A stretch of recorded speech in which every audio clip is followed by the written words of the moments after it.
Hey everyone, I'm Megyn Kelly. Welcome to the Megyn Kelly Show. I'm already really enjoying the Trump almost presidency.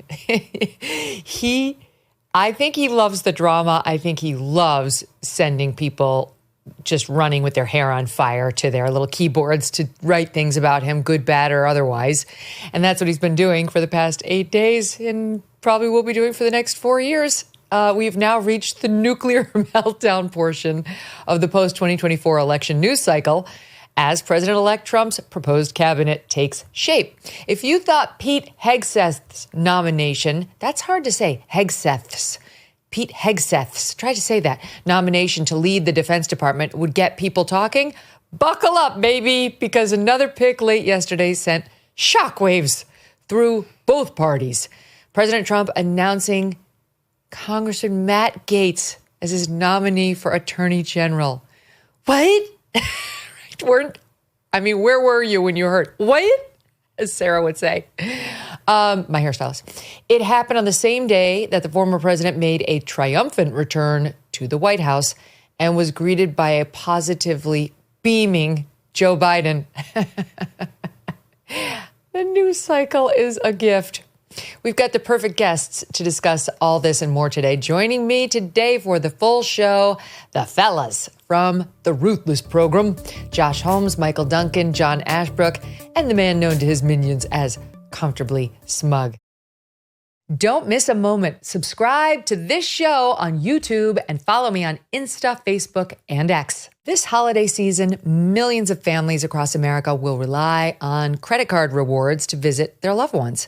But according to our sponsor, the Electronic Payments Coalition, DC politicians are trying to pass a bill that would lead to the end of credit card rewards. They say the Durbin-Marshall credit card bill would mandate credit cards be run on alternative networks, not the trusted and stable networks that you probably use today.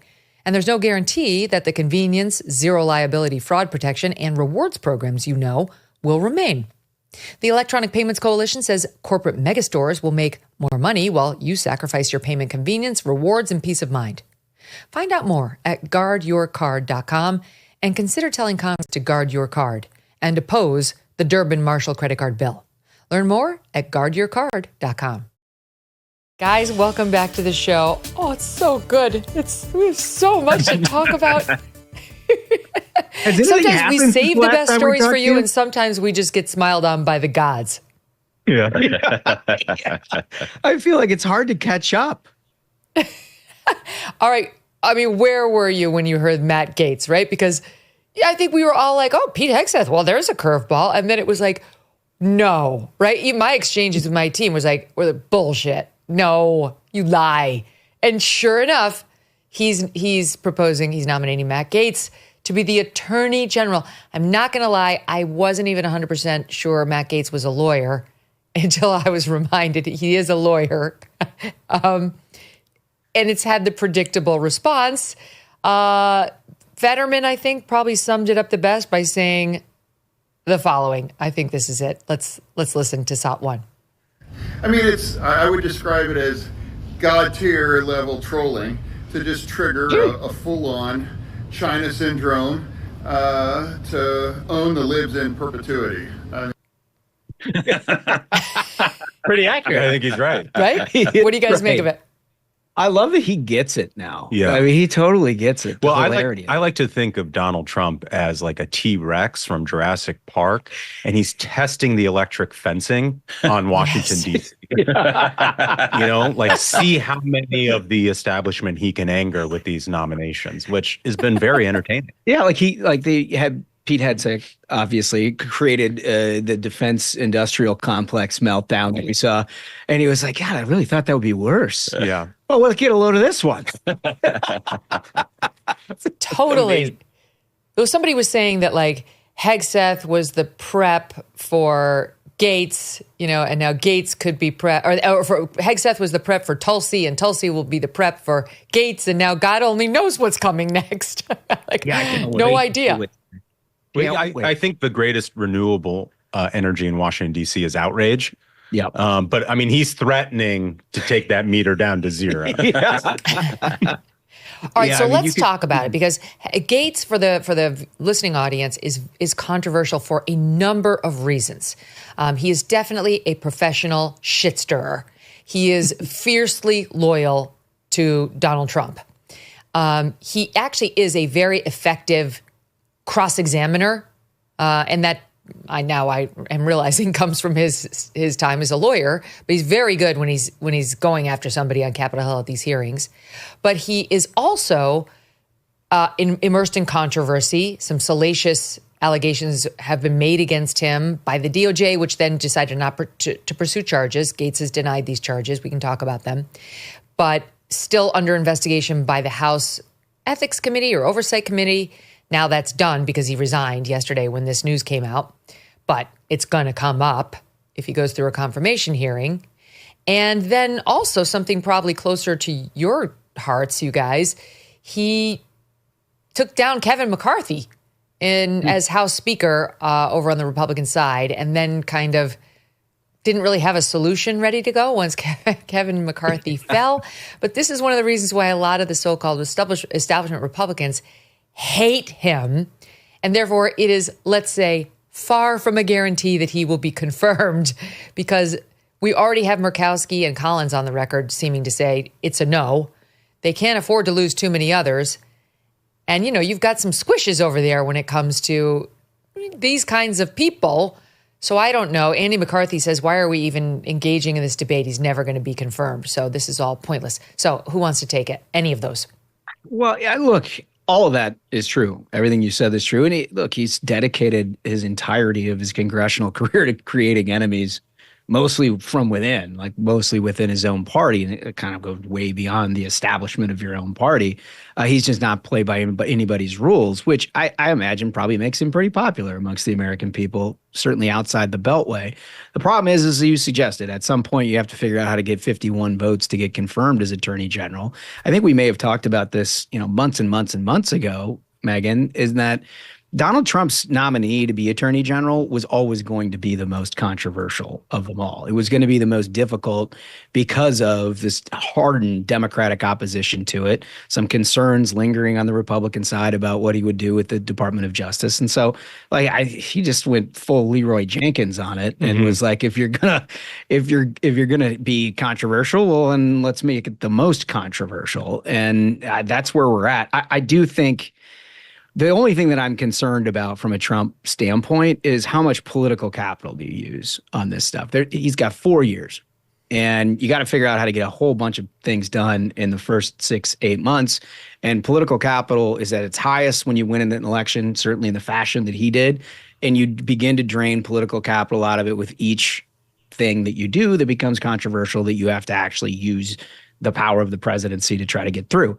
Using too much on this in what may very well be something that just can't be done concerns me a little bit, because there's a whole bunch of things about that Trump agenda the American people really, really want him to spend all of his political capital getting. Yeah, but, he has earned the right to pick who he wants. Yep. He had a huge win last Tuesday, and he has a mandate to pick whoever he wants, and the Senate is going to consider them, and we'll see what happens. But, if you look at Gaetz, like you said, he can cross-examine. The guy is not without talent. And if you look at the beginning of his career, he is a guy who supported Jeb Bush in 2016, which I think is why comfortably Smug likes him so much. Smug really liked Jeb. So I look at the same data that Ashbrook and Holmes are presenting, and I think it's accurate. But my conclusion is completely different. President Trump did come away with an absolute mandate, which is why I think every one of these senators should be on board with it. And like Holmes said, there's a small window where Trump can act, and it's even shorter than 4 years. It's even shorter than 2 years. It's probably the first 100 days where you can really move the ball before you start getting all the opposing forces organized and trying to stop Trump's agenda, which is why I think Matt Gaetz would be the perfect person you want in place in those first 100 days. I think what most of these people are afraid of is, oh, God, we had the Department of Justice and we used it to go after conservatives. We used it to go after Trump. You had Merrick Garland calling parents who would show up to school board meetings domestic terrorists. So we don't need to send, the same old. We need to send the message that, hey, that time is up. There's a new sheriff in town. I can't believe I'm going to say this, but I agree with you, Smug. Yeah. I was never really a Matt Gaetz fan. I was never really a huge Matt Gaetz person at all. I haven't really spent any time thinking about him other than with that whole Kevin McCarthy defenestration thing. But I know that there are allegations against him. There are no charges. So that's that. I mean, they weren't able to make any charges, and it involved his alleged relationship with a 17-year-old girl, which he's denied. And then they were accusing him of sex trafficking. He went on, he denied this. This is the thing he went on Tucker about a long time ago. He answered the charges, he says bullshit, and didn't go anywhere. So, I mean, that's that. We'll see what the House says, if there's something more. But if there was something seriously more, we would have seen a charge. But what I look at is two things. Number one, and I tweeted this out yesterday, if you are Donald Trump and your chosen attorney general has turned you over to Robert Mueller, who then ruined your first term as president with a bunch of bullshit, then you leave office and the next guy's attorney general is behind not one, but two criminal prosecutions of you, and his DOJ is cooperating with not one, but two state prosecutions of you in a bridge that's never been crossed in our 250-year history as a nation, then I, too, might prize loyalty to me above all other qualities and go with a guy like Matt Gaetz. Who can blame Trump for trying to pick the most loyal soldier he can find for this position? And then point two is what you just said, Smug. Eric Holder was a partisan hack loser. And so is Merrick Garland, partisan hack loser. So what do I don't care. Like at this point, I'm like, you know what? F you people. Get the fighter in there. The gloves are off. You took them off. Now Trump's brought in his own guy with the brass knuckles. It's on. Yeah, that's the greatest fear of Democrats, is that other people will do to them what they've been doing to the American people. And Trump picking people who are loyal to him is exactly what the American people want. That's why he has the popular vote on top of the Electoral College in his victory. He needs to send people who will execute his vision 100%. And if he sees Matt Gaetz as a loyalist who's willing to accomplish that, I'm 100% on board. I don't blame him, Duncan, for being a little squeamish about, some rando establishment attorney general. Sorry, Ashbrook, I interrupt you. You go. Go. I mean, what I was saying, it's going to take a very, very strong person to fix these gigantic problems at DOJ, and Gaetz will take a meat axe to it. You can bet on that. And if he doesn't get there, Trump will find somebody else who will do the exact same thing because these problems have to be addressed. That's why he was elected. Go ahead. Oh, okay. I can see you looking at me, Michael. I heard you there, Megyn. Am I squeamish about it? No, I just, to reinforce Holmes's take on this, it's like you don't want to waste political capital on things that aren't going to happen. I agree with everything that Smug said. And in fact, I think that it goes deeper than that. You go back and look at what James Comey did at the beginning of Trump's first administration, where he basically went to Trump Tower to President-elect Donald Trump and tried to entrap him, and gave him Oppo research generated by the Hillary Clinton campaign and said, hey, did you pee on Russian prostitutes? And then he scurried back down to his car and typed out a bunch of notes and tried to leak it to the media to get a special counsel appointed. So I'm all for that and rooting out all of the deep state bureaucracy at DOJ and the FBI and all of those sort of things. I just don't want to waste any time. The thing that makes me squeamish is trying to get a Gaetz through, and we waste a lot of time solving these problems because, like you said, Susan Collins, Murkowski, like that's just political reality. There are people who are going to not support him. And I saw Dick Durbin this morning, telling the House Ethics Committee that he'd love to see that report for the hearings against Matt Gaetz. And I mean, it's going to be a circus. That's all I'm saying. A circus. So just to be clear, Susan Collins, the reports are that she will oppose. Murkowski said, quote, "We need to have a serious attorney general. And I'm looking forward to the opportunity to consider somebody that is serious. This one was not on my bingo card." So she hasn't said no, but she certainly sounds like a no.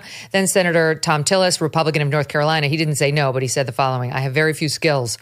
Vote counting is one. And I think he's got a lot of work to do to get to 50. So it's really about the Republicans. There's this is on the record from Republican Senator Bill Cassidy, who dodged Politico's question on Gaetz, saying, I'm trying to go fix a toilet between getting back for a vote. Life's a little hectic right now. I don't know whether that's signal or what that is. Megyn, that's what you're seeing. And I think, look, there's an issue at the beginning of every administration in that what you would like to do is you take your political capital, take the mandate that the American people gave you, and put your hardened opposition in a very difficult place. And I think Donald Trump has got the opportunity to literally break the Democratic Party. I mean, you look at all of the recriminations. It's Joe Biden's fault. It's Barack Obama's fault. It's George Clooney's fault. It's Hollywood's fault. It's Oprah's fault. Like, they're all blaming everybody. They don't know. You hear people saying like, oh, we've got to moderate on social issues, or oh, we've got to be more clear populist opposition to big business. They don't know what the hell to do. They don't have an identity at all. But the conversation that we're having right now is a conversation about Donald Trump versus Republicans.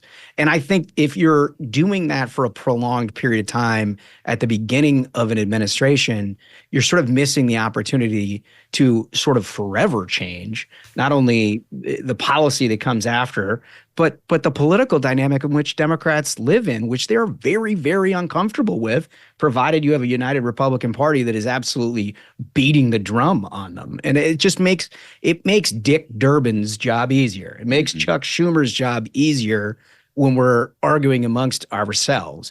And I understand. So what you're saying, Holmes, is he can go provocative, but he can't go full on nuclear. Yeah, I think he can do whatever the hell he wants. You just have to know that in the backdrop of all of that is that each one of these United States senators wake up every morning and see a president of the United States in their own mirrors, right? All of them are elected statewide. Many of them were elected. Everyone that we just mentioned on this program were elected before Donald Trump ever came around, right? So, like, you have to try to figure out what is the best use of your political capital. And if it's Matt Gaetz, if they decide it's Matt Gaetz, well, then it is Matt Gaetz. And then we'll see how that whole thing plays out. But I just worry about sort of the underpinning of that. But, you know, you mentioned, I think it was you, Duncan, or Ashbrook, you mentioned the FBI. And that's another thing. I mean, the FBI is within the DOJ. And that's the organization that raided Mar-a-Lago and tried to humiliate him. That's the organization that spied on churchgoers under Joe Biden to see if we were wearing our masks. That is the organization that Biden pulled in to discuss whether parents objecting to the masks and the mandates and the school lockdowns were domestic terrorists. And that is the organization that most Republicans believe needs to be shredded down to the studs and rebuilt fresh from scratch to focus on only one thing, which is law enforcement and not these investigations and so on. That is probably part of this too. You know, there was a report, I think it was Politico today, where, did you see the guy who runs Polymarket had an FBI raid? The FBI raided his house this morning at 6 a.m. and took his phone and other things. And apparently one source close to Trump World in an interview to, I'll figure out was Political or Axios, I get them confused, said it was Axios, he picked Matt Gaetz to stop shit like that. Like, just to, or look at what happened to James O'Keefe, right? Like, they're trying to harass him. The FBI showed up and it raided his house too after he was reporting on the Ashley Biden diary. I mean, we really had some rogue FBI behavior here. And I can see why they think you don't want a perfectly polite, you know, Queen's English, pinky out tea sipping lawyer to run herd over these guys. And that's the thing is, it's frustrating that you have Republicans in the Senate who always wonder, oh, wouldn't this cause some problems?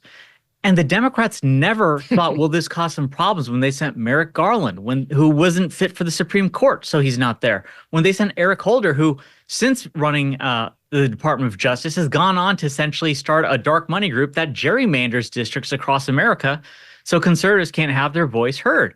So we need to stop thinking about, oh, would this cause some problems? Am I going to have a tough press conference? And think about, what could we gain from having Matt Gaetz there? If he shows up day one at the FBI and says, anyone who has a problem with me, get up and leave, and you see half the people in that building leave, that's a huge win. That's a solution. Yeah.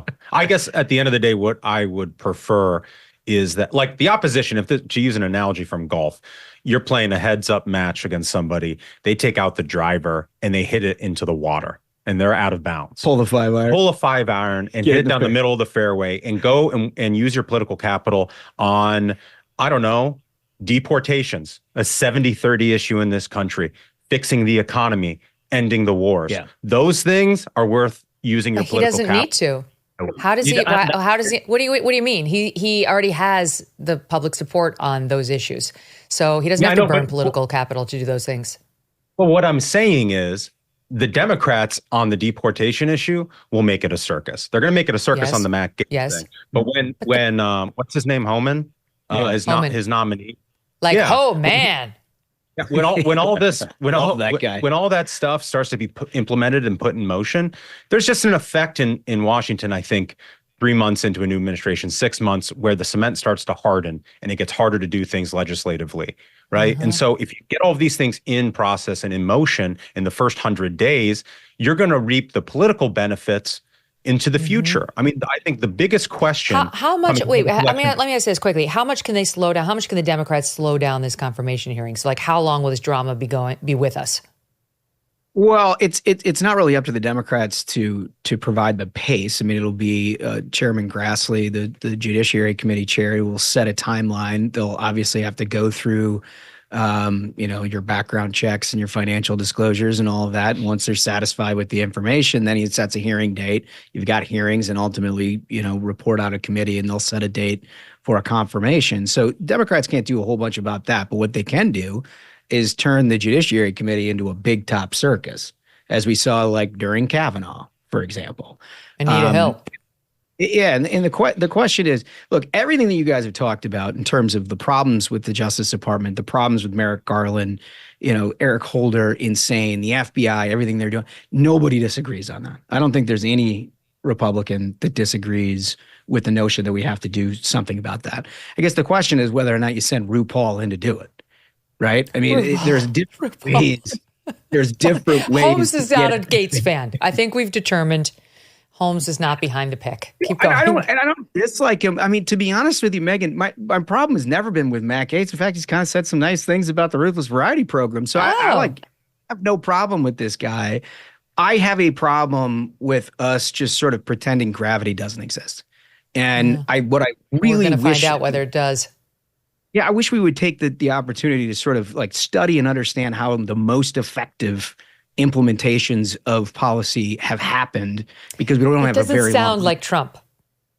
No, it doesn't. But it doesn't. He ran a campaign that did, though. I mean, he ran a campaign that was technically. But this is his most sensitive area. This is like the crowd size piece of policy for him. Like trigger. Like DOJ, FBI. Imagine. I mean, I understand it for the reasons I just stated. Who has harassed Trump more than this string of DOJs? It's his own to begin with. Jeff Sessions recused, handed the thing over to Bob Mueller. Bob Mueller took over, made his life a living hell. And, then he had Attorney General after Attorney General who he couldn't stand, who he didn't feel was loyal to him. And even the New York Times is reporting about this morning, like, well, they were grown-ups who were loyal to trying to keep him in check. Well, he doesn't want that. The American public may say we like it. They may not. But Trump, he's not required to like it. This time around, he got smart for what he wants. And he's like, I'm getting a loyalist. Yep. Well, the problem was the first time around is this guy was elected president. And what Duncan pointed out about Jim Comey is that he started his job assuming that the government who worked for him and worked for the American people and the voters who chose him would carry out his mission. What he found out on day one is that the deep state is full of people who think they're in charge, not that the voters are in charge. And he learned that he has to fight them. And so at the same time that he has to have a smart plan and go up to the Hill and be realistic about what he's capable of achieving, he also needs to make sure that his six is covered inside of his own administration. And without the right people who are going to fist fight these bureaucrats who think they're in charge instead of the voters, he's not going to be able to get anything done there either. So I think like Maybe Matt Gaetz doesn't ultimately get there, but whoever Trump has at the Department of Justice has to be laser focused on making sure that the voters' will is represented rather than the bureaucrats' will. Yeah. Mm-hmm. And the other thing that Eric Holder's DOJ did, and this DOJ as well, is sick the DOJ on police officers around the country, on entire police forces that aren't compliant with the DEI requirements, or that they basically come in and take over via a forced consent degree, which isn't consensual at all. Like, we're going to make your life a living hell unless you let us basically run your policing, towns like Ferguson, Missouri. And that harassment needs to end. And those are brutal fights, too. So you do need a fighter who's kind of a mother. Yes, you need that. Yeah. That's Trump. And this is the guy. Like, I don't know. I kind of am curious to see if it could work out. Maybe I'll rue the words. Maybe he will get confirmed and he'll go in there and it'll be a nightmare. But I'm kind of curious to see what it would be like. I want to show the audience some of what we're talking about. First, we shall look at some of the controversy around Matt Gaetz, courtesy of CNN. Saw two. Donald Trump's selection of Congressman Matt Gaetz to be Attorney General sent shockwaves through Washington and the country yesterday. Gaetz has earned notoriety for a variety of political stunts over the years. Here he was on Capitol Hill sporting a gas mask during the COVID pandemic. But it's been his sexual, not political exploits that have landed him in trouble in recent years. He was accused of sleeping with an underage girl. And there's a reason why no one in the conference came and defended him, because we had all seen the videos he was showing on the House floor that all of us had walked away of the girls that he had slept with. He'd brag about how he would crush ED medicine and chase it with an energy drink so he could go all night. Oh, boy. That's a Republican. That was Senator Mark Wayne Mullen last year. It's not just a Republican. I mean, that's one of Donald Trump's most aligned Republicans in the entire conference. I mean, that is a MAGA guy through and through.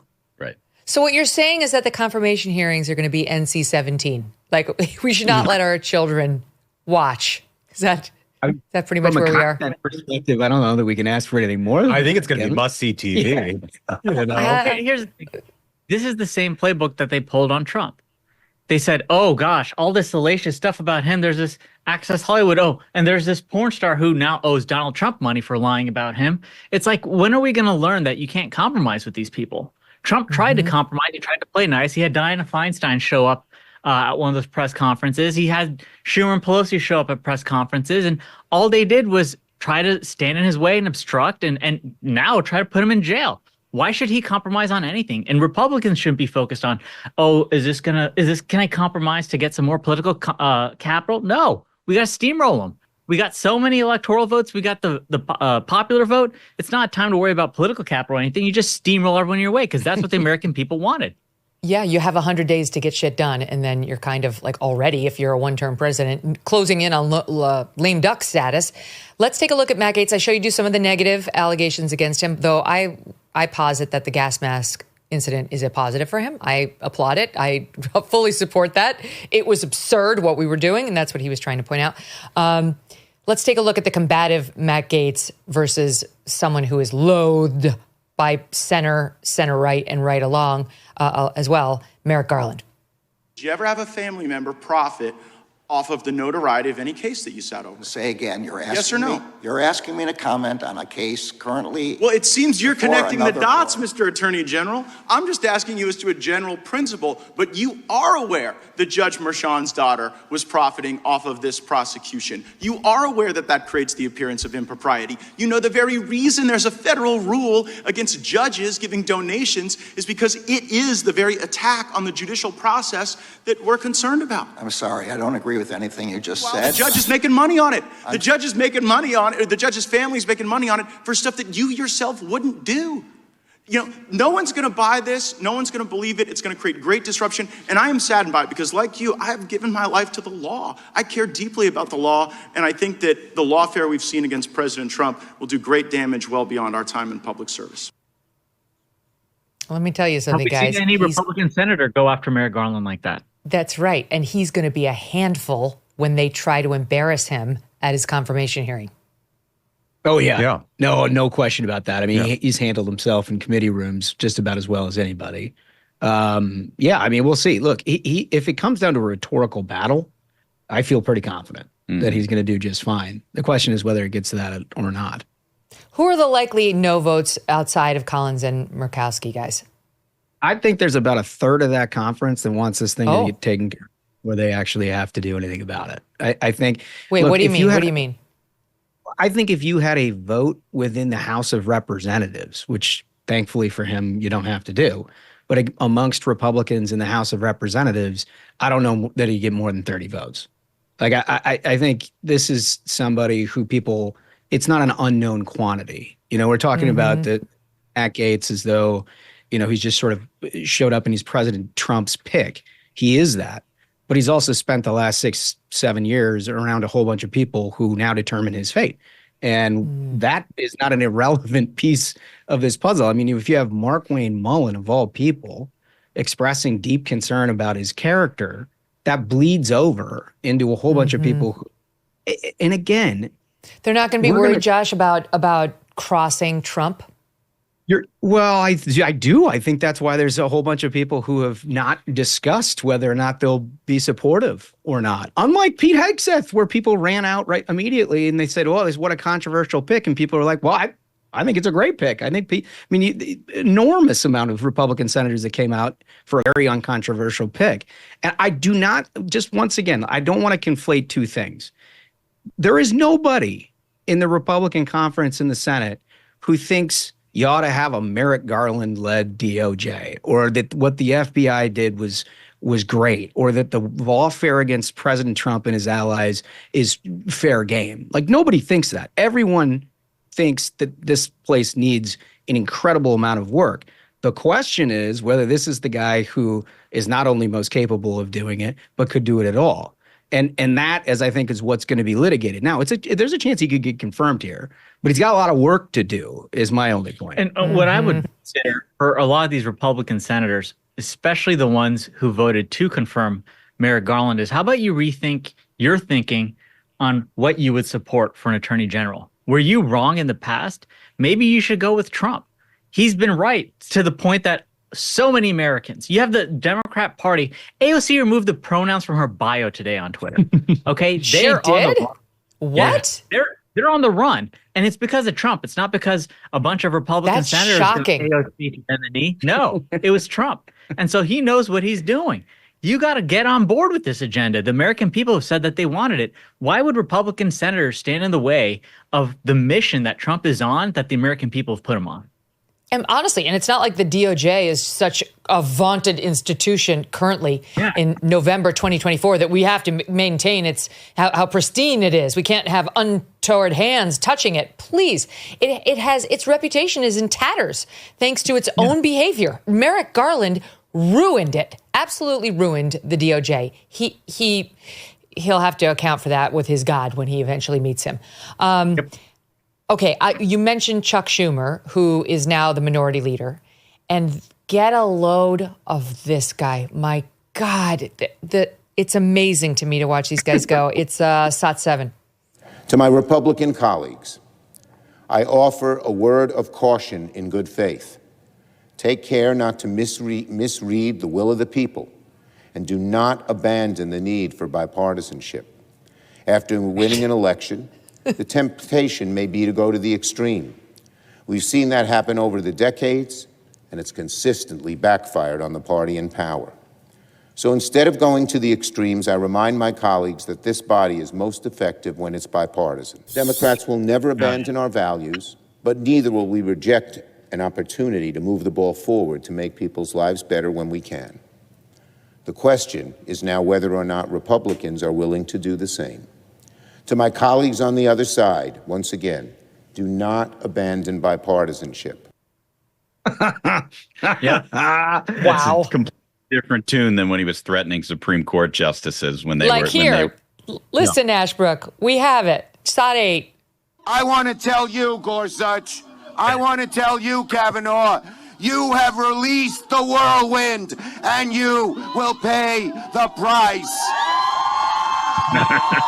There's a bipartisanship. You won't know what hit Keep going, you John. if you go forward with these awful decisions. Wow. Just perfect timing. I think that's the only time Schumer was surprised. It's the only time a crowd has cheered when he opened his mouth. You know, I mean, not exactly a great. The worst. He's so shameless. It reminds me of a story, Megyn, back in 2016. Democrats were absolutely so certain that Hillary Clinton was going to win and they were going to sweep in a Democratic Senate. In that point, it was a Republican majority that Schumer called McConnell the day before the election. And he said, you know, Mitch, this may not turn out great for you. I sure hope we can count on you and we'll work in a bipartisan fashion, but I hope I can count on your cooperation. And like, sure enough, the results come in and it's like a red wave the size of, you know, the mountains.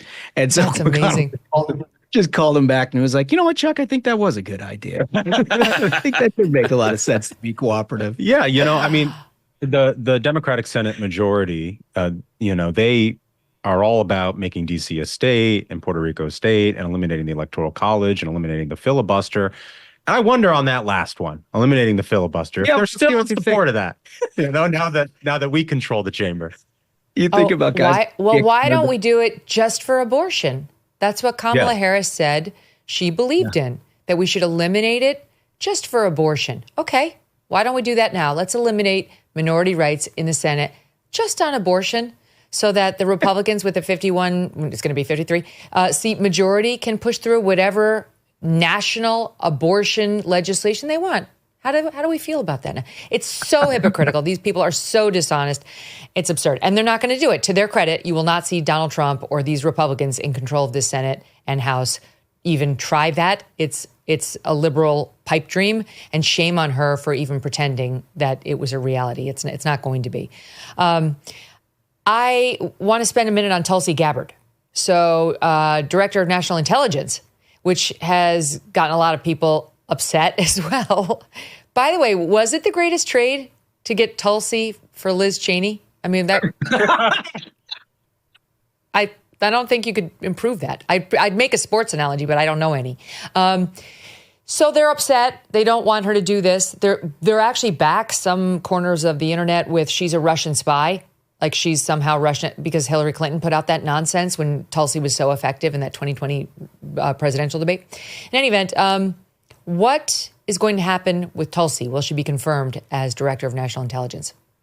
Yeah, I think she's got a different set of criteria and that most people do like Tulsi Gabbard. And I think she's spent an awful lot of time over the last couple of years explaining her journey from, you know, being a Bernie Sanders supporter, essentially, all the way to Donald Trump and the Republican Party and where she's gone. From an intel perspective, she's got a resume that works amongst anyone you'd want to see there. She's a veteran. She's very smart. She spent a lot of time on these issues. I think there'll probably be some pretty serious questions. I mean, this is what the nomination process should look like, by the way. I mean, you're going to have Tom Cotton, a senator from Arkansas, who's now number 3 in leadership, who will lead the intel panel in the Senate. And he's got some very specific ideas when it comes to intelligence and national security that he's going to want some assurances and be addressed upon. She's going to have that opportunity. And I think provided she handles those confirmation questions well, I can very easily see her getting confirmed. Well, can I ask you another question? By the way, credit to Greg Price for that Tulsi for Cheney line. He tweeted that out earlier. Can I ask you a question? So she's going to get in there. I don't think Tulsi is an expert in national intelligence. I don't see anything in her resume that would suggest she is, but she's an honest broker. She served our country in the military. Obviously, she was a congresswoman. I think he's hiring her for her judgment and her loyalty and her sensibilities. So is that good enough? I mean, she's going to be surrounded by a team that will help her understand the issues. But am I wrong? Like, as long as she's got a team that can say, here's what we're looking at, here are the decisions we need to make, she can do this job. Yeah. Yeah, I mean, no question she can do this. I do think she's got pieces of her resume that do fit this. And I think she spent an inordinate amount of time on national security issues in her career and sort of understands it. There's one set of questions that is going to be most significant amongst Senate Republicans, and it comes down to a libertarian viewpoint of data collection and information collection of our intelligence agencies. This has been a battle going back to the Bush administration. Democrats used to be for it, and then they were against it. Republicans have always sort of had this viewpoint of what we ought to be collecting on foreign adversaries, and the more libertarian-leaning side of the Republican Party, think like Rand Paul, has always had a problem with that. And she's sort of aligned herself with the Rand Paul view of a lot of that. That is not where the center of that conference is. But I think when she listens to these arguments and understands fully, you're right, she's an honest broker. I think she has every capability of providing assurances that she's not going to like shut down the intelligence apparatus of the United States, as some people would want her to do. She won't do that. And I think she's not going to go spying on civilians, though. Yeah, she's not. And that is where this whole thing has gone astray, and where people have tried to figure out where those lines are. It's a very complicated process, but it's one who somebody like that with integrity could help get the base of the Republican Party back to a one view of how you handle intelligence collection from our agencies. I think the one thing that Smug mentioned earlier, which is 100% true, and I think is a through line on all of these picks, is like Donald Trump wants people he can trust in all of these departments to execute his agenda and vision for America.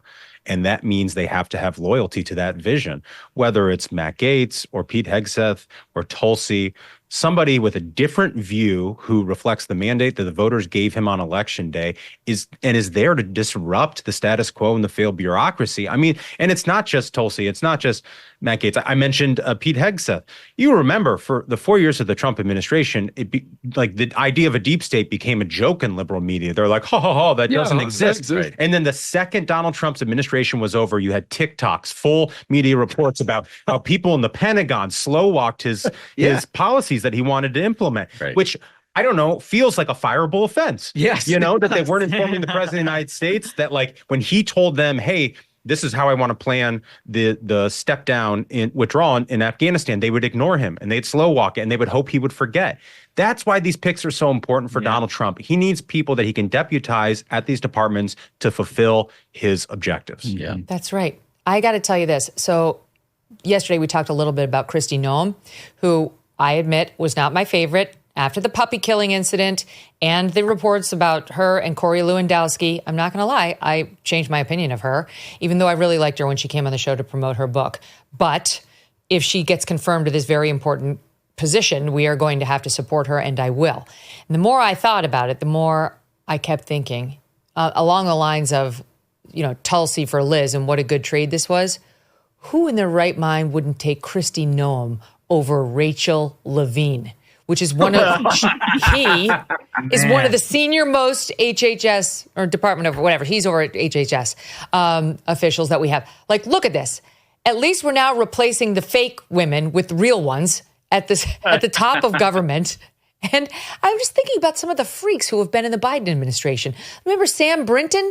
The luggage thief who was stealing the women's clothes. But even before that came out, he was parading around our government with his bald head and his big red lips and his weird clothing. They hired him to work on nuclear regulatory stuff. I guess I'm just sort of feeling like there's only so much Trump can do to shock me at this point, right? Like, I don't care about the picadillos. Go ahead. It puts it in perspective, Megyn, and I'm so glad you mentioned this because, everyone's going to have a debate internally in the Republican Party about Donald Trump's picks and which ones they like, which ones they don't like, and what the confirmation process is. But in that montage you just played, it's important perspective for everybody listening if you're watching this. Anybody Donald Trump puts up is going to be a vast improvement on what we have now. That's 100% true. No trans luggage stealing that I know of. No, right. and I'm going to venture it's going to be mostly like real women and real men.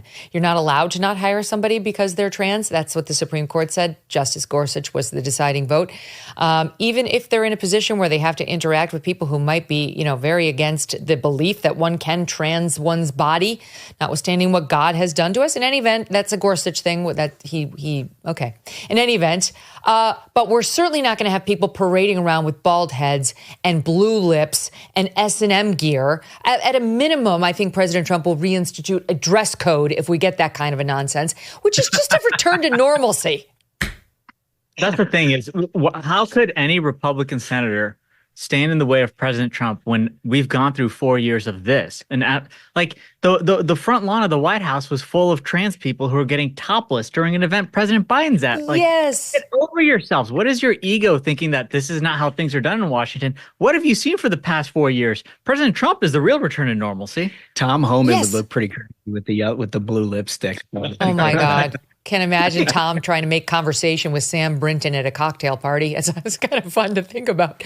But think about, so put the Kristi Noem dog thing aside, right? I mean, it's like, it wasn't a good controversy and it did cost her the vice presidency potentially, but so she's paid the price. But here she comes back and now she's going to be, if she gets confirmed, running DHS. Compare her to Mayorkas. Yeah, oh my totally. God. We're going to get somebody in there who actually does care about the border. Trump wouldn't put her there if he didn't think she cared about the border. I mean, it's going to be a vast improvement, and she's going to have Stephen Miller, and she's going to have Tom Homan. So I'm starting to feel really good about that whole lane. You know, I mean, I think we're going to see changes there really quickly, and there's nothing, I mean, that we know of at least, that could stop the Kristi Noem's confirmation.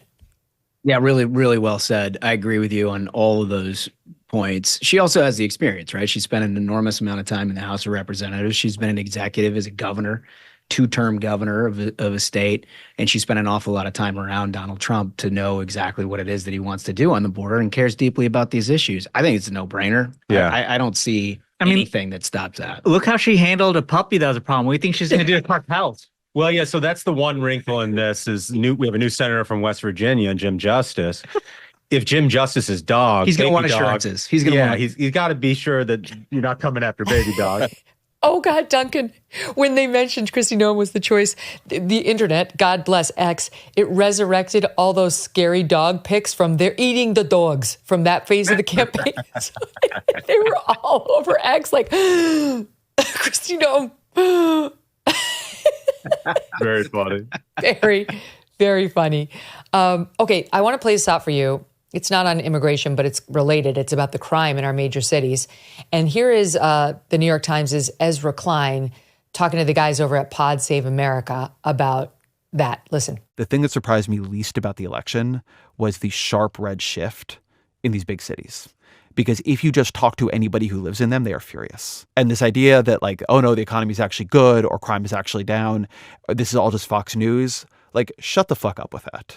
Like talk to some people who live near you. The rage I just hear from people in New York, this is partially Greg Abbott busing huge amounts of migrants here, but that does mean, by the way, there are enough migrants that Greg Abbott could bus actual human bodies to New York City. And it was a big enough problem that New York City was not able to effectively deal with it, right? It does show that what was going on the border was much worse. I think the Democrats were letting themselves accept the sense of disorder rising, right? Not just crime, but homeless encampments, trash on the streets, people jumping turnstiles in subways, crazy people on the streets. You just talk to people and they're mad about it. You have to be able to govern well. People don't follow politics, but they live in the place they live. They see if prices have gone way up. Ezra Klein says, shut the fuck up to people who say it's not a big deal. Yeah, it's so refreshing to hear something like that from the left. And I got to be honest with you, Megyn, it is vindication for a guy like Stephen Miller, who's been preaching about this problem for at least a decade, if not more. And everybody's like, oh, Stephen Miller, he's just complaining about immigration again. The guy understood it from the earliest days. He and President Trump worked their asses off in the first time around to try to do something about it. And now he's in a position to execute on the problem that he has seen for so long. And I think that's one of the great things about having Trump back is he gets Stephen Miller back too. One of the things saved lives. Yeah. Oh, no question. I mean, one of the things about this election that's so interesting, if you take the like border security and immigration deal just as itself, if in history, it's been a base Republican issue. This is the first election of my lifetime where it has bled into the center and center left. Why is that? Ezra Klein just talked about it. Busing what DeSantis and Abbott were doing of sharing the problem that they had with the places in the country that wanted to pretend like it didn't exist. Sanctuary city. Changed the conversation in a way where people are like, oh man, that is a problem. And you saw it electorally change this map. Yeah, I guess I would just say as a caveat to all of this is like, Ezra Klein feels comfortable saying that now. Yeah. Now, because it's after the election. And all these liberal journalists, and I saw it in Washington, D.C., you know, they would, to mock the idea that the city had become lawlessness and that there was too much crime. They'd take pictures during the day in park and be like, oh, I'm so scared to be here in D.C. And so they were making fun of the American people for the last 4 years about this problem. The American people showed up on election day. On. And now suddenly they're having to come to Jesus, which I don't buy at all. That's right, Duncan. Yeah. Where was your honesty when it counted? Stand by. So much more to get to with the fellas. We'll do it right after this quick break. Trust in media is at an all-time low, and for very good reason. Stories can be shaped or even buried depending on who is in charge. This is why Ground News exists, a platform prioritizing transparency, allowing users to see the full picture without filters. Ground News is an app and a website that aggregates related articles from around the world, highlighting each source's political bias and corporate influence. It also reveals stories underreported by one side of the political spectrum. For example, Ben Shapiro recently accused the New York Times of trying to silence conservatives on YouTube, and left-leaning media shockingly barely covered this. Ground News shows that over 75% of the coverage came from right-leaning sources. Ground News has an entire blind spot feed with stories like this, revealing how media narratives shape the conversation. This year, they are offering a 50% discount on their Vantage plan, giving unlimited access to their website and app. Check them out at groundnews.com/Megyn. That's Ground News, GROUND news.com/MEGYN to take control of the news that you consume. So I got to get your reaction because you guys are all Senate know-everythings. John Thune won. Yes, we are. John Thune won for Majority Leader. He's going to be taking the role that Mitch McConnell said he would retire from.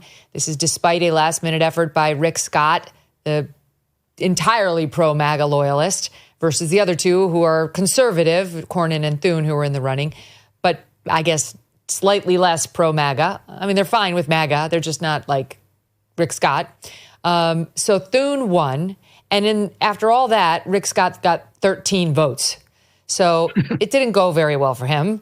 So what does this mean? Because some of the core MAGA are fretting that John Thune is going to be somehow against Trump or try to thwart his agenda. Yeah, I don't think that's going to be the case. In fact, I don't think there was a dime's worth of difference between Thune, Cornyn, or Rick Scott in terms of their energy that they're going to expend trying to get the Trump agenda done and his nominees in place. I think the biggest issue when you look at it is what are you hiring for within the Senate? And the way I've tried to explain it to people is if a Trump tweet gets you 47, who is that is best positioned to get you the last 4 to get to 51? And it's all about relationships within that building. And, you know, look, the external pressure that you can put on the House of Representatives is significant. They're up to every 2 years. These people are up every 6. A lot of people were elected, you know, before President Trump came down the escalator, and they built their own coalitions and their own constituencies. And so ultimately, it is about which leader has a relationship with their colleagues that is able to cajole them to get to a point where they are a yes on these nominees, where they are a yes on the tax bill that's inevitably coming. All that stuff's going to be super contentious.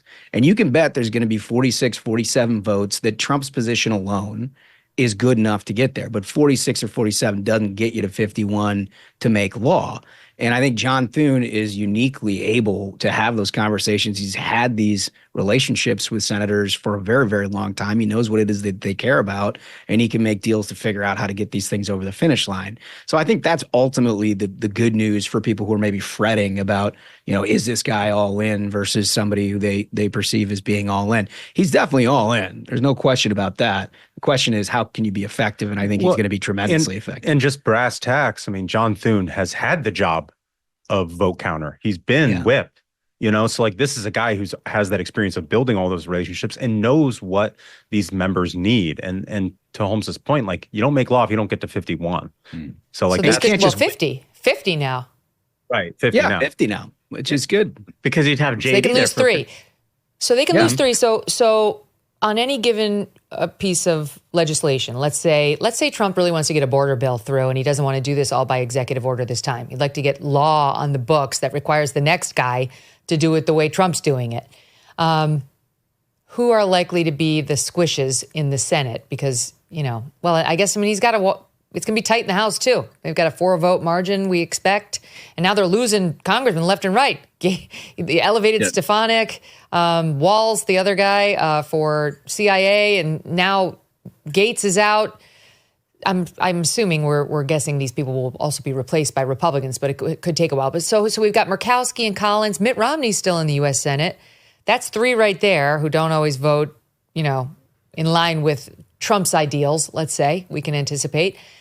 How many more does he need to worry about? Yeah, so Romney's done actually in January, and his replacement has arrived. But I think you look at it in terms of, yes, there's an ideological issue when it comes to the Susan Collinses and Lisa Murkowskis, but always is the case with any piece of legislation. There are pieces of parochial concern, right? And you saw that play out like in the 2017 tax bill where Republicans all wanted it to get done, but they had different pieces that they were concerned about. I remember Ron Johnson and Steve Daines were vitally concerned about the idea that you had this huge corporate tax cut, but small businesses didn't get any piece of it. And so they were a no until they came back to them and started to work through what a small business tax cut would look like. That's going to show up, and it has nothing to do with ideological components to it. It's like, what do I need from my constituents? And it doesn't matter. We get that. We get all that. They all have their weird little things, but like you can look at Collins and Murkowski and predict, they're soft. Yeah. They're not going to vote the way the normal Republicans are. They're almost Democrat light, Republican light. I don't know where you put them, but is there another, like who else comes to mind is like, be wary. Well, sometimes it's off the other side of the spectrum as well, like especially on an issue like immigration or border security, where you actually end up in trouble with the conservatives, like a Mike Lee or a Ted Cruz. I'm not saying they won't get there. I'm just saying it's not always the Squishes, the Collins, the Murkowski they have to worry about in some of the situations. Really does depend on the issue, right? Because there was a lot of fear of that when we had those contentious SCOTUS confirmation fights, where, some of these people, like a Cory Gardner comes to mind, who, swing state, people who don't think he was as conservative as some of these other people, but came out and supported those judicial nominees. Susan Collins comes to mind in that too. So like, it's a little more complicated than it's like these 3 votes on every issue that we have to be concerned. And you also got to remember that sweeping legislation on something like immigration will take 60 votes. So you're going to start counting Democrats to get. Not if we get rid of the filibuster just for this one issue, Ash, just for this one.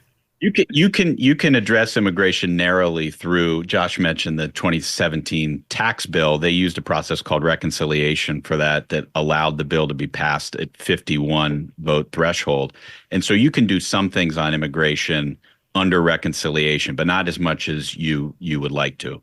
Oh, we're going to break out the blue books and give you a big legislative lesson for you and your audience here today. It's riveting. Starting to get interesting because actually, like, we could get some reasonable things through once and for all, and we'll see. But Chuck Schumer's totally in favor of bipartisanship, so it's exciting. I think he's on board with the MAGA agenda, guys. That's what he was clearly trying to telegraph. We got to spend a minute on Trump on Capitol Hill yesterday. Oh my God! So he goes. Hitler himself walked into the White House and shook hands with the guy who'd been telling us he was Hitler. And I think Joe Biden likes Hitler. He's pro-Hitler now. Let's just watch some of the video because it's really fun to see. Here's some pictures. Look at this, you guys. They're all smiles. It's been a long time since I've seen Joe Biden this happy. Yeah.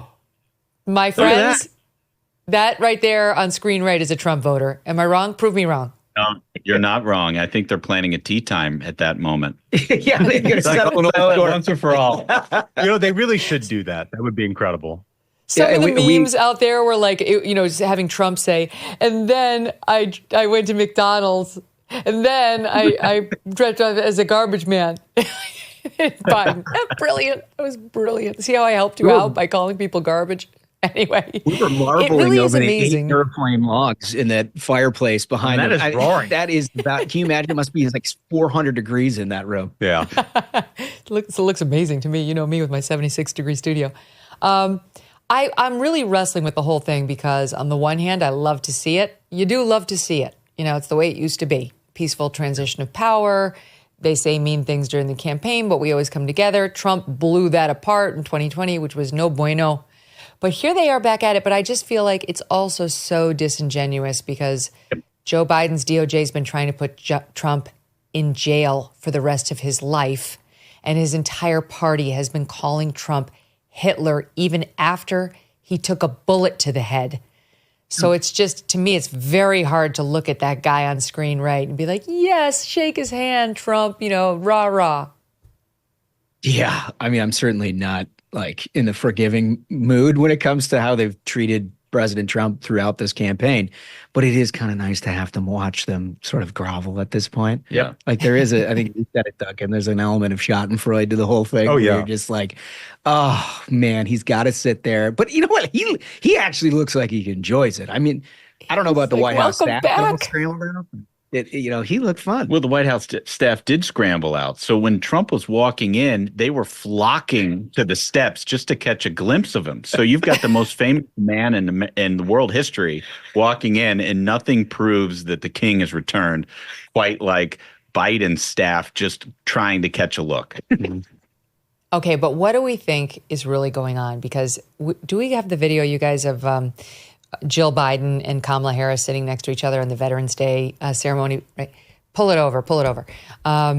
Because that was amazing, right? Like we'll drop it in, but it's the two women sitting next to each other, and you could feel the tension. You could cut the tension with the knife, and it seemed clear, although we watched a longer version of the tape, and at one point we saw them smile at each other, but in the moment where Kamala Harris comes in and sits down, it is frosty, to say the least.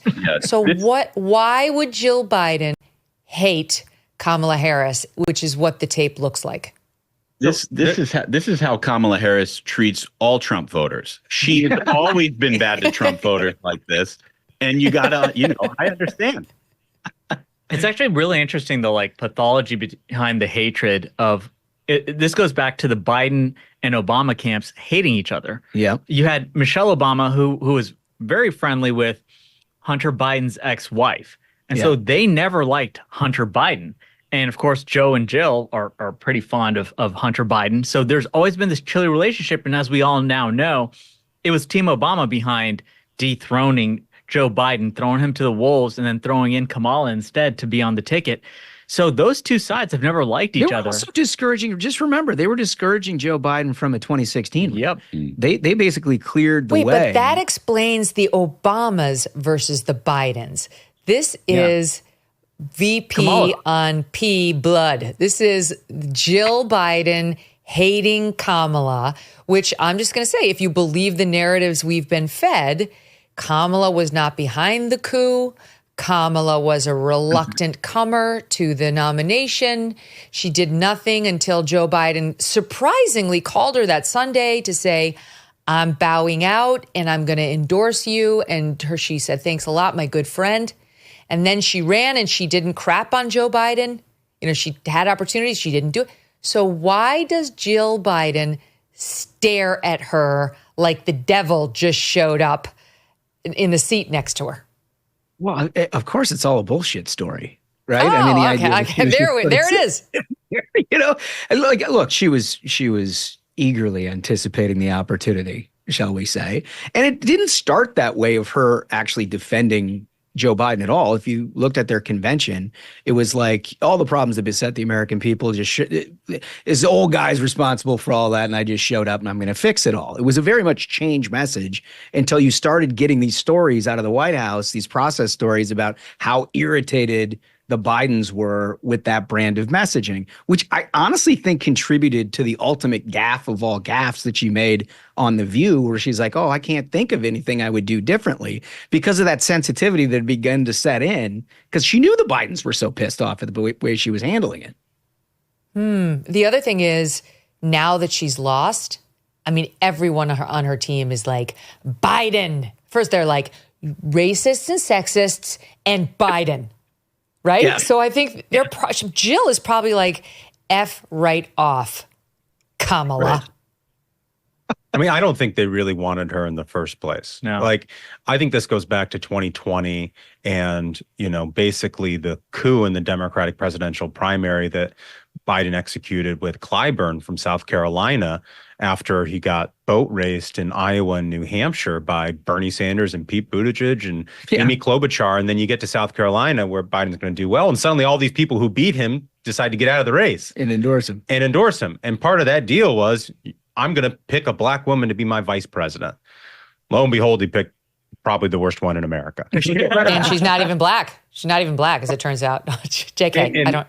That's a Trump thing. Incompetent. You go back and read the reports out of the first 3.5 years of this administration about how she handled the job as vice president, the shouting matches she would get in with staff, the reams of research papers they'd prepare for her. Then she wouldn't read. She'd do poorly on camera and then complain to the staff. She had like a turnstile. The nasty lady. I just think Joe Biden is smiling now and Jill Biden is angry because, like, you know, he's a very old Irishman, and a very old Irishman who's that stubborn loves being proved right. It's true. And he's telling himself and she's telling him that he would have won, that this was all unnecessary. He was right all along. She was, of course, always going to lose, and he could have won this thing.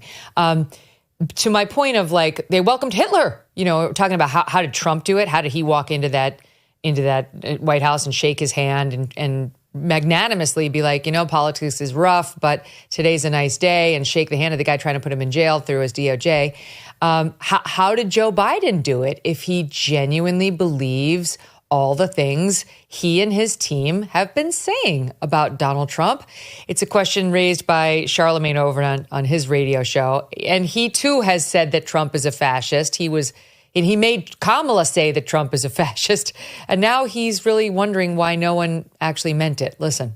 Well, I just don't understand the White House visit. Now, granted, you know, I'm glad it's a peaceful transition of power, but what happened to the threat of democracy talk? What happened to the fascist talk? By the way, I know I've said those things about Trump as well, but I'm not talking about me. I'm talking about his political opponents like President Biden. When they say it, it holds way more weight than me. I'm just trying to figure out, how do you go from he's an existential threat to democracy to welcome back? He was happy too. He was happy. He was smiling. He was grinning. He was cheesing. Say cheese. He was cheesing, bro. I'm just saying cheese. Man's got a point. You got a great point. And that's the thing is, I think it's become very apparent to the American people that the Democrats actually believe in nothing except power. They just want to accumulate power. They have no core beliefs whatsoever left in this country. And so when you have Trump show up, and the whole public sees Joe Biden being like, oh, yeah, this is just a normal day.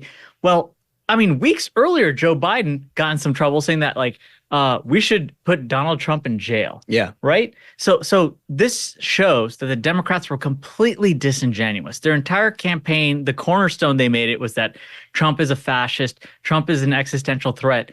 Well, clearly he wasn't if they're willing to welcome him back. This is not Germany in 1933. That's just what they do now, is they malign their political opponents even after someone tries to assassinate President Trump. This is one of the instances in which I think Donald Trump is at his best, because he could return serve and he could be rhetorically as negative as they were the entire last political campaign, but he chooses not to. And why? Well, because there's nothing greater in humiliating a defeated opponent by making them shake your hand and smile in pictures with you. I mean, it's just the greatest thing in the world. Cherry on top. There was, did you guys see the New York Times followed this focus group of, I think it was 13 young voters since August, and was asking them, how are you going to vote? And they were all over the board. Some had voted for Trump last time around, some had voted for Biden, some hadn't voted at all. And the vast majority of the voters voted Trump this time around, I'm sure to the New York Times shock, and to the shock of some of the young people who were there, who were in part of the group. And listen to this woman. Her name is Lillian. She's 27. She's from Virginia. She's white in digital advertising. She did vote for Donald Trump in 2020. And this time around, she said, I voted for Trump. And I made the decision the same day the mainstream media was having a meltdown after the MSG rally. I also saw an ad from Democrats about abortion misinformation, and that really made me upset. I said, you know what? I'm going to vote for Trump. Everybody hates him. Yeah. And look, it's the most powerful tool that he has, and that he has all the right enemies. Mm-hmm. I mean, the people that are the most despicable people in public discourse all hate him. And when you see them so upset and rhetorically over the top, it's like, oh man, I kind of love that. I love that. And the MSG thing was such a perfect example of that, right? They would have the American public believe that all of a sudden if you are of Puerto Rican descent, that a roast comedian overtakes your concerns about the border, about the economy, your pocket, all of that stuff, because a roast comedian did a bit at Madison Square Garden. Like, it's just disingenuous and ridiculous. And if you listen to that as a voter, you're like, man, I'm not for any of that. Well, because it's insulting your intelligence as a voter, right? And like, you see those abortion ads that lied, and you're like, wow, that's insulting my intelligence as well. And so then you're going back in the catalog of things that the media has told you about Donald Trump, and you're thinking, well, maybe those are lies too. Yeah. Because if they're willing to lie in the ads, if they're willing to lie about this rally, what else are they lying about? So they did it to themselves. You don't think her passion was small businesses? You don't think she eats no for breakfast? Sexist. Not only did Trump win despite that, but now he has Democrats questioning whether their identity politics tactic is worth pursuing any further. I mean, you have the Clintons fighting the wokes internally in a way that we haven't seen in quite some time. It's one of the best outcomes of this election. What's your prediction on that? Because, you know, you mentioned AOC that she took her pronouns out of her bio, which is amazing. Apparently, my crack team tells me 2 years ago, she also took her pronouns out of one of her bios on one of the social media sites and then promptly posted this. Oh, I'm sorry about that. They used to be on there. Let me go in and check and see if I can add them. Sorry about that. They used to be there. I guess they fell off, but I'll put them on right now. They fell off? What? They fell off. Fell off. What happened? How do your pronouns fall off of your bio? Anyway, we don't know if it's real. That's the issue, right? Is that like the base of their party is that. And it's less people than it is us. Yep. And that's why they lost that election. But they have a very strong enforcement mechanism with people like AOC on the internet. There is a litmus test for these people, and it includes putting your pronouns into everything. And yeah, they are having a little bit of a come to Jesus moment here and starting to think internally about what, you know, they've done on social issues or whatnot. But that's only going to last so long as there's a vacuum in the information flow for all of their supporters. And with Donald Trump putting up all these nominations, and a listener to Ruthless mentioned this in a comment on today's show, but like with all of this going on, they're going to get right back into the breach with the craziest woke takes because they have to keep the base of their party happy. And I think ultimately that's going to be their undoing. Well, let's talk about the postmortem that the Dems are going through right now, because they're blaming everything but Kamala, frankly. And I'm going to have more to say on that soon. But there's a big piece out now that, let's see, in The Nation, that Liz Cheney was an electoral fiasco for Kamala Harris. And they go through the places where Liz Cheney appeared with Kamala, and she drove up the Trump vote. She did not help Kamala at all, which comes to the surprise of no one sitting here. Politico did a piece talking about how, let's see, Muslim leaders in Michigan who were out there stumping for Trump, interviewing people and talking about why the Muslim vote went Trump's way. This is a quote from one leader there. What really pushed me over the edge is when Kamala Harris brought Liz Cheney to our backyard. Liz Cheney didn't help, but can we fairly blame the loss on her? No, I mean, she's certainly part of it. The constituency, as we have found out, for the Liz Cheneys of the world and like the Tim Millers and the Bill Kristols and this sort of bizarre Never Trump movement that like is somehow went from conservative to very liberal and then tried to pretend like it was all the same. Like a constituency doesn't exist. Yep.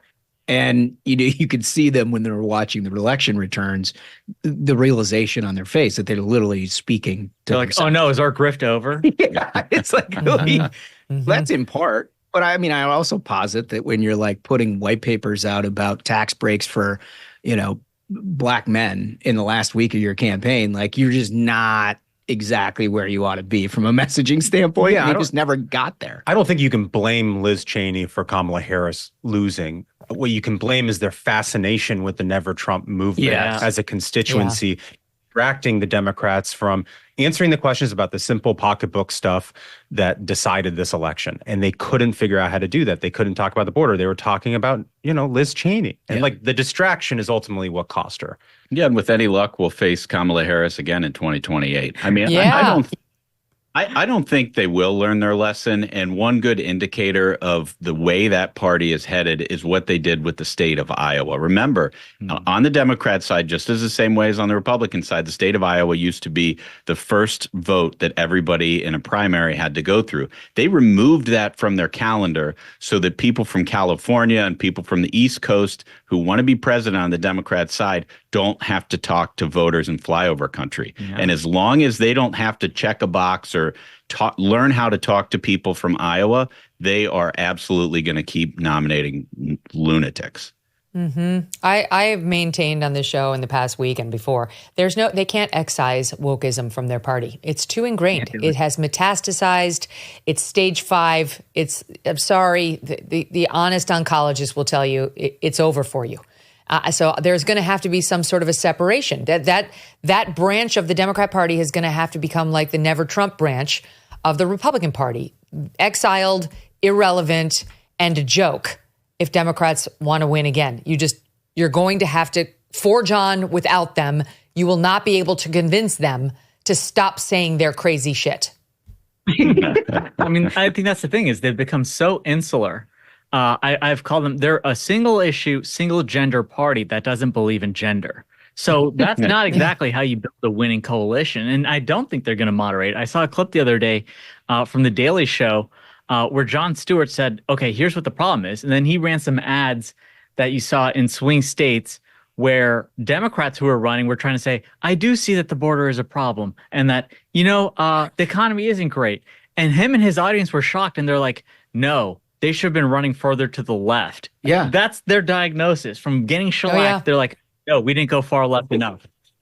He's as woke as they come. I mean, I don't know if you caught this exchange. I don't run Jon Stewart clips on this show because he's too big a prick. And that's saying something because I run a lot of prick sots on it. But no, F him. And I don't recommend you click on his videos on the internet either because it just inures to his benefit. Here is a clip from CNN yesterday. This involves a woman who I actually don't know who she is. And also Nicole Hannah-Jones is in it. And the valiant Scott Jennings, once again, trying to be the voice of reason, explaining to them why she lost, why it's not a good thing that the military is woke. And I believe the longer discussion was about why Pete Hegseth will be a good choice to sort of clean some of that up within DOD. So take a listen to this piece of the conversation.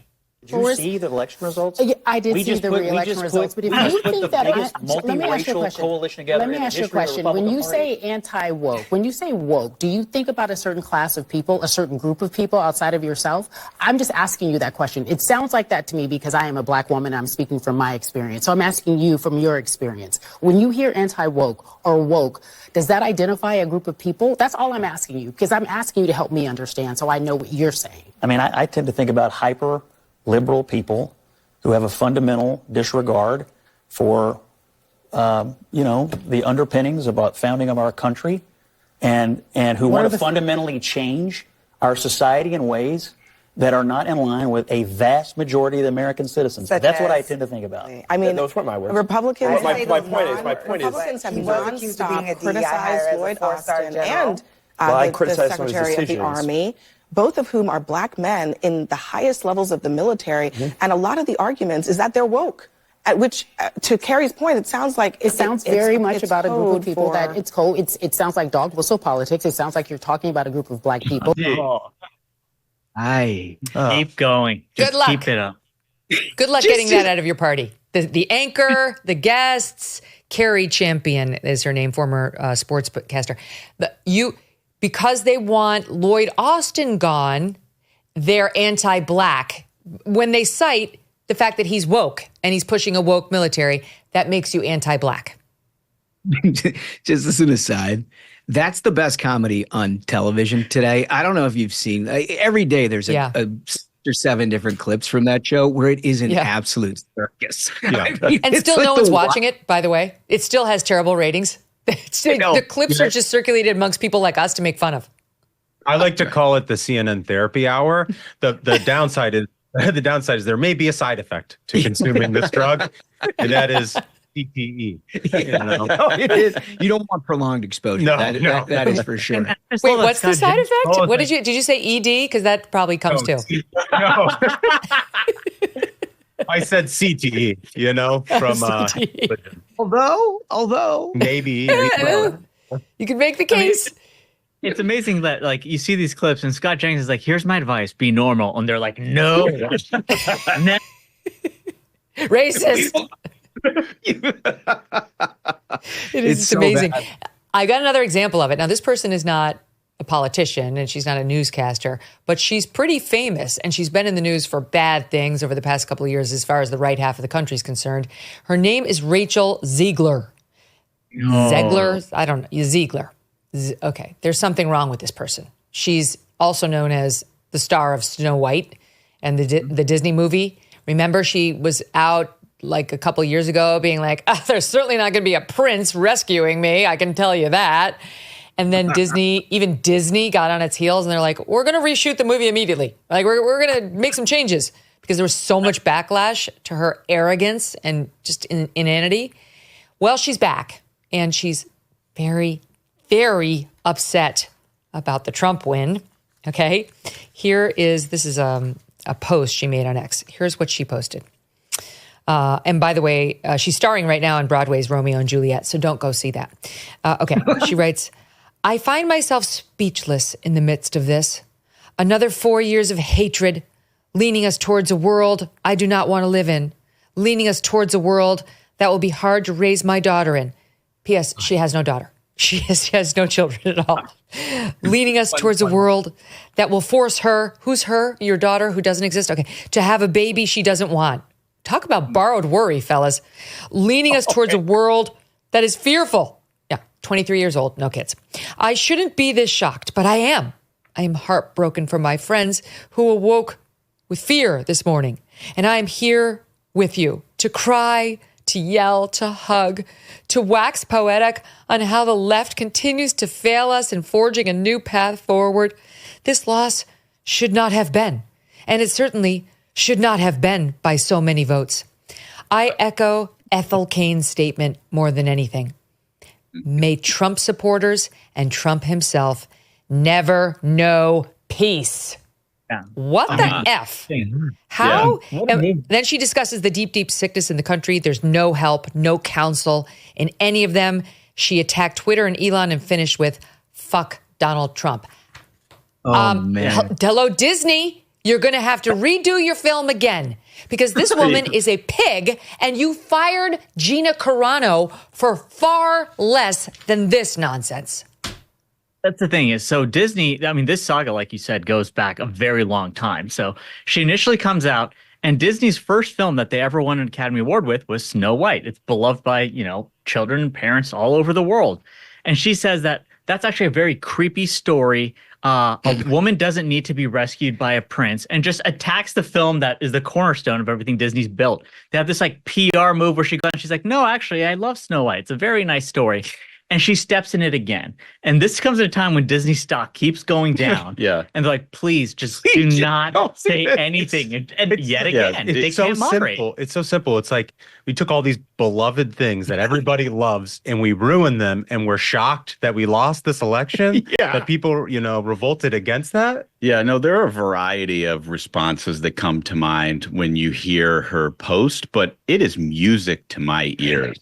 And I'm not sure which part she's playing in Broadway's Romeo and Juliet, but I feel like that sets her up for a leadership position in the Democrat Party. And I would like to see her on a major party. Totally. Of course, she's Juliet. Of course.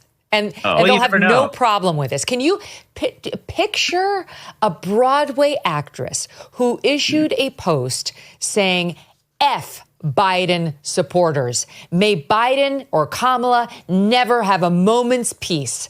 That person would be fired so fast it would make your head spin. They wouldn't last one more minute in any Hollywood role. This is truly like, she has to go. I'm sorry, Disney. She has to go.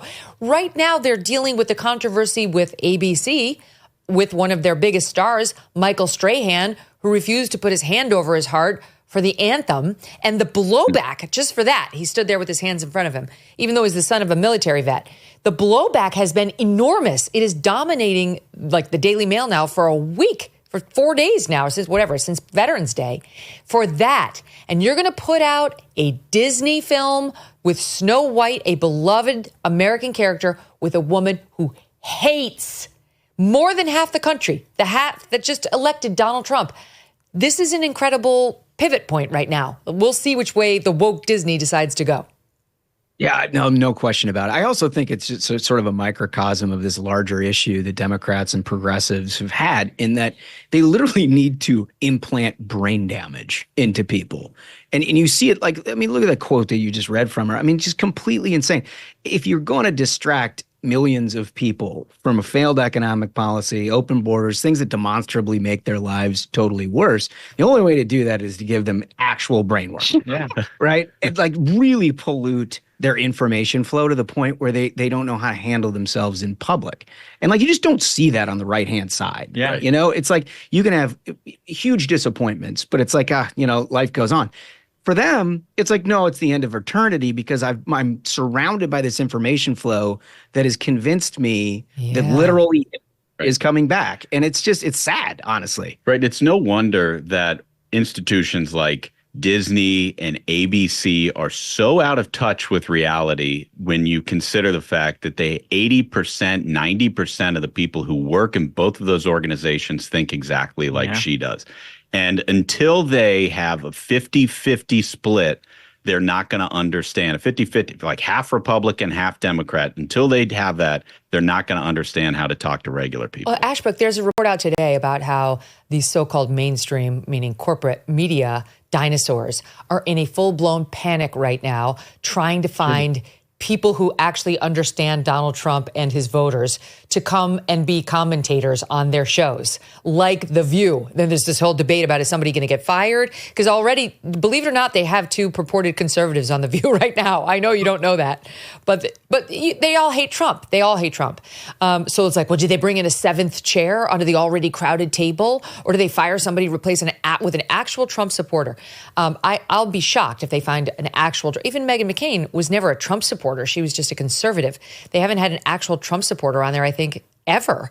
So that's the same network. So they're worried about how to get a conservative, a Trump supporter, on The View that's going to put out this with this star who hates us, who's a woke Snow White. Like, they don't know what to do. They have no conservatives in their lives. They aren't out of the echo chamber. They're in the same echo chamber as this Rachel Zegler is.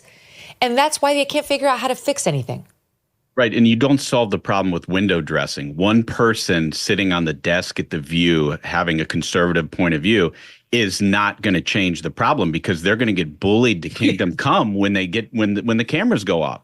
They need to change the culture of these places. It has to be half Republican, half Democrat, just like the rest of our country. And in the case of ABC, I think they should hire 50.2% of their staff as Republican to look exactly the way the popular vote looked last. I mean, I guarantee you the crew over there is already Republican. The crews tend to be more leaning. They're the best piece of network news. I love all the crew guys I worked with, even at NBC. But the on-air talent and the producing staff and the administrative staff is a different story. So they're not going to. And that's the problem. It won't work. You're right, because look what's happening on CNN. We just played the clip with the great Scott Jennings, who's been a one-man, band over there trying to take down these liberal talking points. It's entertaining for us to watch. He's not saving CNN. CNN's ratings are in the fucking toilet. Sorry, they are. So it's not going to save you unless you actually change the way your network is set up, and until you actually get the big first sit down with Kamala Harris and you send a real journalist in there, not you, Dana Bash, to ask actually hard questions with follow-ups that are pressing. It's not that hard. It was a mere 10 years ago that you had journalists over there who would do it. You let it slip away too fast. All right, wait, let me take a break. We're going to come back, and we've got to discuss what happened today that is making me really, really happy. You know how much my family and I love our dogs, right? Yes, even Strudwick. I can't imagine life without them. But look, not all dogs are as lucky as my dogs are. And this is why I'm so glad to tell you about Delta Rescue. It's the largest no-kill, care-for-life animal sanctuary in the world. These animals need help. And these guys have rescued thousands of dogs, plus cats and horses too. They provide all the animals with shelter, safety, and most of all, love. And they've been doing it now for more than 45 years. Delta Rescue relies solely on contributions to stay open, and giving can bring tax benefits too. Speak with your estate planner about how you can grow your estate while helping these animals in need. And check out the estate planning tab on their website to learn more. We love our Thunder and Strudwick, but would like other dogs who need love to find it too. Visit deltarescue.org today to learn more. That's deltarescue.org. 4 years of crushing interest rates, runaway inflation, and reckless government spending, and who is paying the price? You are. You might have bills stacking up, debt collectors on your back. You might barely be able to keep food on the table. Done with Debt can be a way out.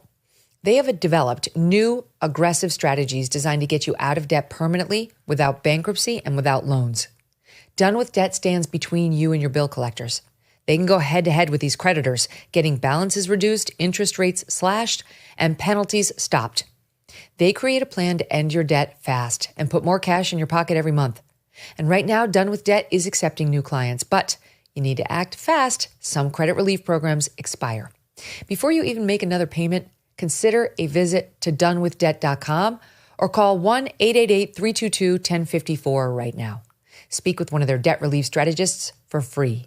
Go to donewithdebt.com. That's donewithdebt.com. The reason for doing it and kissing goodbye my 1.9 million followers over there is because I hadn't been posting for a long time. I just didn't want to contribute content once it was purchased by its present owner. But just having it there, I was only holding on to it because I, really didn't want someone trying to take over that name and using it for nefarious purposes. I was a little bit worried about that. The name of Joy Reid on X is what she's referring to. She's peaced out from X, guys. And this makes me thrilled. Goodbye. We won't miss you. Take care. And she is not the only one. I'm going to give you another video. This one, too, is going to bring a little single tear of joy. Watch.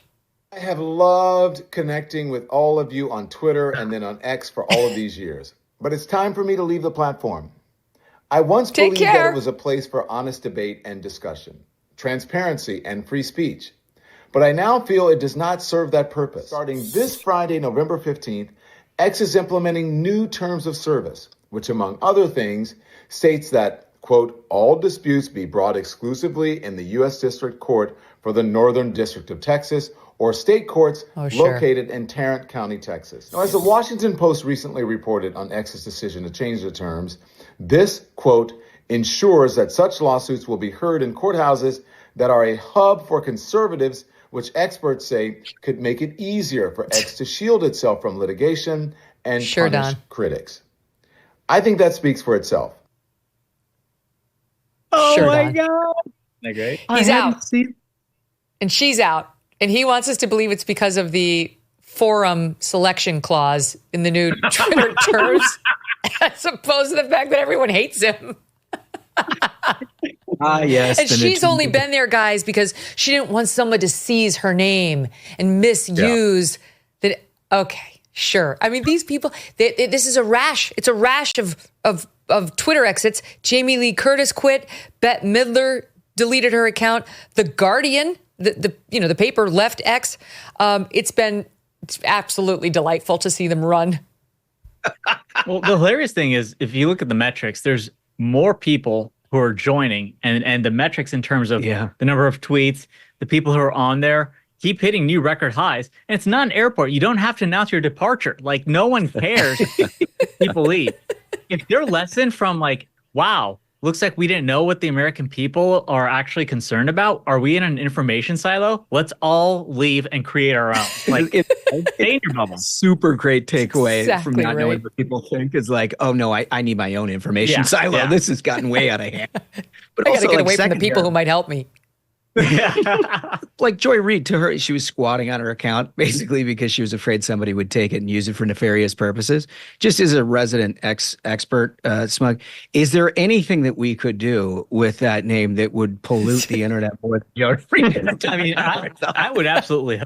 I mean, we could start having using her name to send out normal tweets, and people are like, "What's going on? She okay?"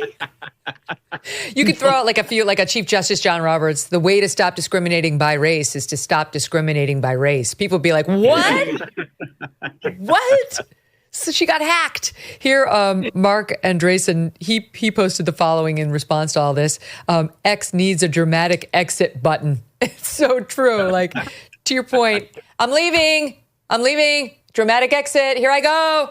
Everybody, here I go. It's like the Irish goodbye when you announce you're Irish. I'm Irish goodbying. It's happening. I'm leaving. Irish goodbying. You completely undercut your whole point. They just want attention. And you know what else? They'll be back. Because Joy Reid can't stand to lose her 1.9 million. And Twitter is the best. It's the best news source there is.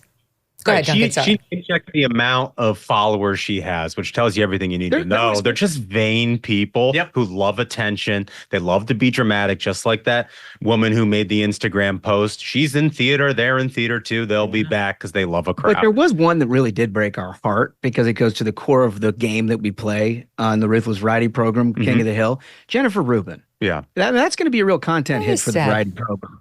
Yeah, we've been using her stuff for years, and I don't know what we're going to do. Well, that's the thing. Ashbrook said that we should name the King of the Hill trophy after her, just like, in the NFL, the Super Bowl trophy is the Vince Lombardi trophy. It would be the Rubin. Yeah. It's a fitting tribute. Well, here's what she said, though. She said she's gonna post work on X, but she's no longer going to communicate on X. And now she's protected her tweets. And this guy at Politico, Adam Wren, posted in response, you can find my statement on why I'm leaving X and all my answers to replies about why I have left X and all replies to replies about why I've left X, as well as all my future posts exclusively on X. That's pretty good. RT that now. Gonna jump on that. But I'm leaving. I'm gone. You won't have me to kick around anymore. Just all my content, but not me personally, except occasionally when I have something important to say. And then you won't even be able to reply to me unless I think it's a really good post and I want to open up the replies to see how many clever ones I get. But other than that, I'm done. It's over. I'm off X. How about The Guardian? Like, this is a news source, and it tweets out the U.S. presidential election campaign served only to underline what we've considered for a long time, that X is a toxic media platform and that its owner, Elon Musk, has been able to use its influence to shape political discourse.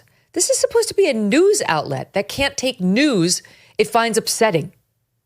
Right. Yeah, it's the exact opposite. Yeah, right. It's supposed to be a news outlet. It's the shaping is what they're concerned about, and the fact that they can't do it anymore because you got people on X where free speech is actually back again. And the thing that they loved about Twitter, its predecessor, was that they would shape it. Right. And you just wouldn't see any opinions that they disagree with. And just compared to 2020, where then ownership of Twitter and the regime that they had in place would ban and block people who posted about Hunter Biden's laptop. They're like, nope, this is disinformation. I got banned for a week for zooming in on a picture that Hunter Biden's from his laptop of him on a bed with hookers. And there was some like stuffed animal on the bed. And I just zoomed in and tweeted the picture of the stuffed animal. And I got banned for a week. Pervert. Where it used to be. And they're not, for a news organization, they're not comfortable in an environment where people can freely discuss ideas. That says the problem right there. One thing that's kind of funny, over the last couple of years, there have been these left-wing alternatives to X that have stood up. And somebody went through them over the last week, and they said, you'll notice every single post is complaining about X. Oh, no way. I mean, I do believe it.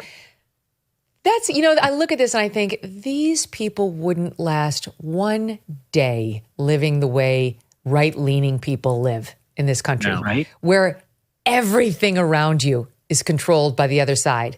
The messages are uniformly against your worldview. The messages your kids get at school, the ads you see while riding the bus, the advertisements for the new movies on Netflix, the papers that arrive at your house, the cable news anchors, the debate hosts, the sports arenas, everything is against you. They wouldn't last one day living in our shoes.